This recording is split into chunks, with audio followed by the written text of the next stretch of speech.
What if I told you that Bruce Lee used a set of karate-inspired self-defense techniques that most modern fighters have completely forgotten? These moves were not only effective but they also gave him the edge against opponents who were faster, stronger, or even technically superior. Today we're going to uncover those forgotten strategies, break them down step by step, and explain why they are still some of the smartest and most powerful tools for real self-defense. By the end of this video you'll see why Bruce Lee's methods were decades ahead of his time and why modern fighters should revisit these forgotten techniques. The martial arts world Bruce Lee entered. To really understand why Bruce Lee adopted and modified karate-based self-defense strategies, we first need to look back at the martial arts scene of his time.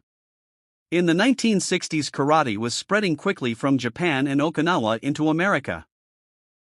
Traditional karate was known for its disciplined linear strikes and sharp movements, but it also had strict rules when it came to sparring and competition.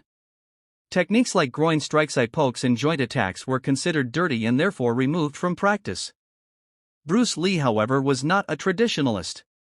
He wanted effectiveness above all else. He looked at karate and saw a treasure chest of techniques that were practical for real fights but ignored by modern sport fighters. To him, karate wasn't about scoring points or showing off flashy katas, it was about survival, speed, and efficiency. Why modern fighters forgot these self-defense moves? As martial arts became more sport-oriented, self-defense started fading into the background. MMA gyms, karate schools, and even taekwondo academies began focusing more on sparring under rules rather than street fighting realities. Techniques that were once at the core of karate self-defense were pushed aside. For example, knife hand strikes, low-line kicks, trapping, and joint manipulations became rare in training. Bruce Lee refused to let these moves disappear. He studied them, experimented with them, and rebuilt them into his own system, Jeet Kune Do. What makes his approach so unique is that he didn't just copy karate.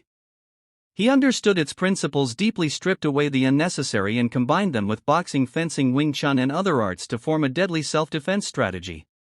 The foundation: intercepting and economy of motion.